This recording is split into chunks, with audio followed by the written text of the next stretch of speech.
Hi, we're talking about differentiating vowel sounds. Before we do go into specific vowel sounds, we need to understand a few things, how the mouth actually changes, or the mouth shape actually does change the quality of a vowel sound, particularly within English pronunciation. So, if you see on the board here, I've drawn up a quadrilateral. This is basically the space within the mouth cavity where the tongue can actually move up and around and play with sounds. Now, if I was going to be really silly, I'm going to be, I'm going to put my face up against here. This is basically compressed and into this area of my mouth in here. So along here is where my tongue would normally sit. Okay, so this is what I would call a mid position. So more of a, if I look at a more close position, I will be looking at an, if I look at an open position, I will be looking at an. So I'm going to give you those three positions again, and this time I'm going to work with the vowels that I've actually put in here, just for the interest as well. At the this is the front of the mouth, this is the back of the mouth.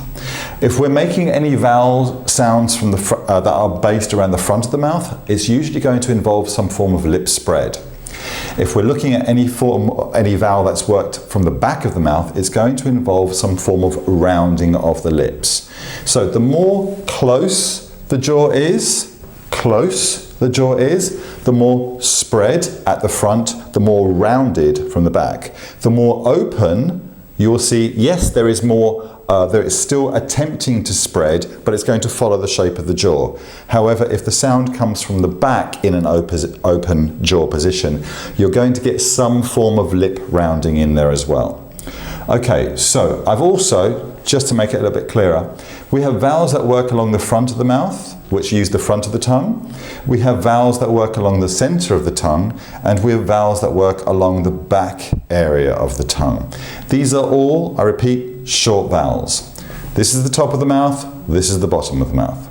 Okay, so I think that's covered everything. Yeah. So let's have a look then at the front vowels. So, as I said, close position, mid position, open position. So here, I'm going to use the first sound, I, I, I. Now, my jaw is in a close position. It's not in an open position, it's certainly not in a mid position. I'll give you what is now a mid position vowel. Eh, eh, eh. Look at the difference between I and eh. It's ever so slight. People sometimes think that you have to go like that when you're making vowel sounds. That's absolutely not true at all, especially for such a small difference between these two. Literally, I, eh. With more lip spread as well, because it's working around the center of the mouth. When we come down to this vowel at the very bottom of the mouth, the vowel I would use in cat, cat, ah, ah. Can you see how much my jaw is more open? Okay, so let's just go through the three positions again. I, ah. You can clearly see there's a slight difference between each opening of the jaw. And what this does, it actually allows the vowel to sound in its true form. Because a lot of people, don't have to be foreign, it happens in England as well, really do compress the mouth, the mouth space, which can actually change the quality of the sound. Now, I'm giving you English pronunciation as in neutral standard English accent, or some people know it as received pronunciation.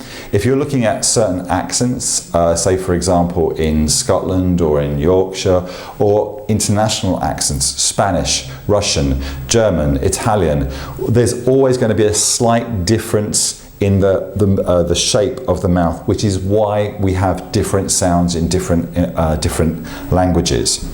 So we've worked at the front, so this is involving spread, and as the jaw opens, the jaw is the lips are still trying to maintain a spread position. So I,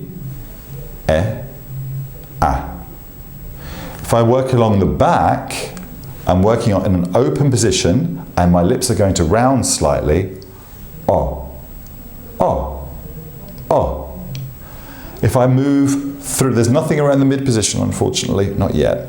But there is in a top position, in the closed position, we have the oo, oo, oo sound. Can you see how, because my jaw is a little bit closer, or in a closed position, my lips are more able to go into a more forward rounded position? Oo, oo, oo, as opposed to the oh, oh, oh. There is still rounding, but because my jaw is open, basically what that's causing is the space, the sound to change. So those are our vowels on the outside. We do have the and the sound, but we'll talk about those at another time. So we've just covered short vowels very, very briefly. There's also another category called long vowels, and I'll just draw those up for you now. Now, a long vowel, if I was going to use the International Phonetic Alphabet, the markings, is you can always identify a long vowel because it usually has two marks after it, like a colon.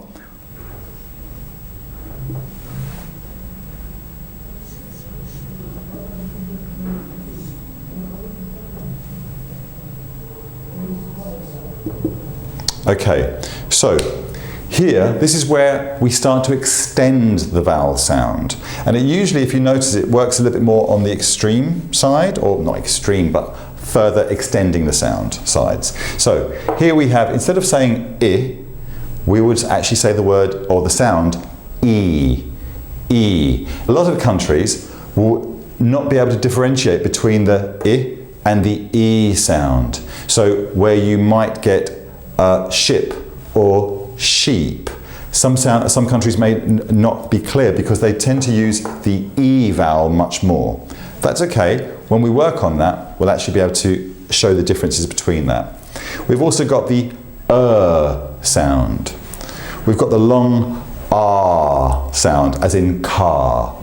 We've got one of my favorites over here, the OR sound, as in north, yes, or thought. And then we've got the wonderful oo sound, which you use in moon. Okay, so that's giving you short vowels, that's giving you long vowels, and then we have another area called diphthongs. So there's quite a few vowel sounds within the English language. With the diphthong, basically what it is a glide from one vowel into another. So we may have sounds that you will recognize, such as ear, as in ear, or near, or there, so we glide an e into an sound. There, square, care. We may have a vowel sound that starts with an u into an a. So we're looking at poor, tourist, pure. Can you hear the definite glide between one vowel sound into another? We also have the vowel sounds which go from one area to another. So we may be looking at the oi sound. So go from o to I, oi. And another example of a really lovely sound is the ow sound, where we have another cheeky little vowel which suddenly appears down here for the benefit of the diphthongs, and it moves from there to there. Ow, ow. So that is just a really brief overview of the different vowel sounds that we have in the English language, and also how to make them. What does this actually give us the freedom to do? By recognizing the differences in the jaw shape, we actually can create different sounds. And using those sounds from the front or the back of the mouth by manipulating the tongue into a certain position. Okay? We'll come back next to clarify consonants.